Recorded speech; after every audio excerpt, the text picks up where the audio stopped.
Welcome.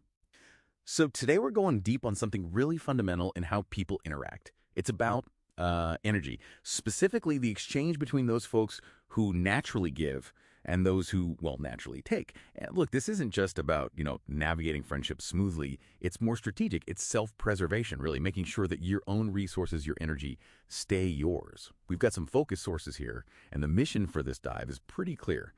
Pull out that key piece of insight you need to keep things balanced. And honestly, it kind of boils down to this one really potent idea, this maxim. If you're a giver, remember to learn your limits, because takers don't have any. And that word learn, that's the pivot point, isn't it? The sources aren't saying givers automatically have these limits.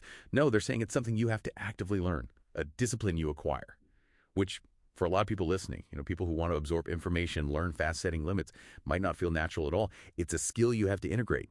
Almost like a survival tactic, even if it goes against the grain. Right. And what's really striking is how the responsibility for keeping things stable just lands squarely on the giver.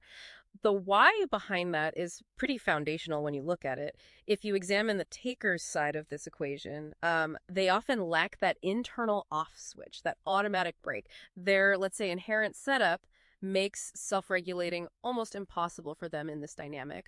So that means the giver becomes the only person in that relationship who can actually draw a line that works. And this is so, so important for you, the listener, especially if you value learning and efficiency. Your most valuable asset is your cognitive bandwidth, right? Your ability to focus and think. Think about it like this. Unchecked giving, even if it feels right, can be like a background app, constantly draining, say, 30% of your mental RAM. You just can't get to those deep insights, those aha moments, or synthesize complex stuff efficiently if you're always sort of mentally overdrawn because of others' demands. So protecting that focus, that becomes the absolute top strategic priority here. It has to be. Yeah, that makes sense. But let's talk about the friction involved. Why is learning this so hard? It often feels wrong, doesn't it? Like setting a limit is somehow betraying your nature as a giver. It can trigger a lot of guilt. But the sources are pretty blunt about this. Setting that boundary isn't about being unkind or selfish. It's simply acknowledging the reality of the situation. It's the only logical, strategic move when dealing with someone who literally doesn't have the internal mechanism to stop taking your time or energy. It does bring up an interesting point, though. What if the taker isn't malicious? What if they're, just not very aware or maybe emotionally unskilled rather than deliberately trying to drain you? Does the strategy change then? Well, according to the material we looked at, not really. The core strategy stays the same. Because whether their taking is intentional or completely unintentional, the impact on your resources, it's identical. Oh, right. You still end up depleted, so you still have to be the one to set the boundary. It's like if you don't put up the stop sign, they just won't see one, regardless of why they're driving that way. Okay, so making this practical, how do we actually do this? If the main takeaway is learn your limits, we need like concrete steps. Yeah. We start small. Instead of just letting someone vent at you indefinitely, you could set a time boundary, something like, hey, I've got about 10 minutes to talk right now. Exactly. That's not rejecting the person, is it? It's managing your resources, optimizing. Yeah. That small boundary might buy you back an hour of really focused thinking time later. So learning limits is actually optimization. It's not antagonism. It's as much an intellectual technique as an emotional one.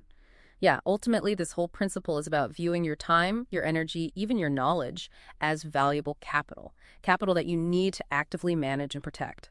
Setting boundaries is just the essential maintenance you have to do to keep your own intellectual engine running smoothly at peak performance. So if learning your limits really is the key here, the absolute core of managing this dynamic, we want to leave you with something to chew on. A concrete challenge, maybe. Think about this. What is one specific boundary? It could be anything, maybe an end time for work calls, or saying no to taking on someone else's emotional load. What's the one boundary you need to stop just thinking about and actually start reinforcing? Starting right now. What's that one action that's going to give you back some of that vital cognitive RAM? Definitely something to mull over. If anxiety has ever kept you up at night, if you've ever felt like your mind just won't slow down or that worry is running the show, you're not alone. That's exactly why we created Mind Cove. It's a science-based app designed by a psychologist with over 16 years of experience to help you understand, manage, and finally move past your anxiety one small step at a time. No fluff, no quick fixes, just practical tools, guided exercises, and a calm space to get your mind back on your side. Download Mind Cove today on the App Store and start building a life that feels lighter, clearer, and more in your control.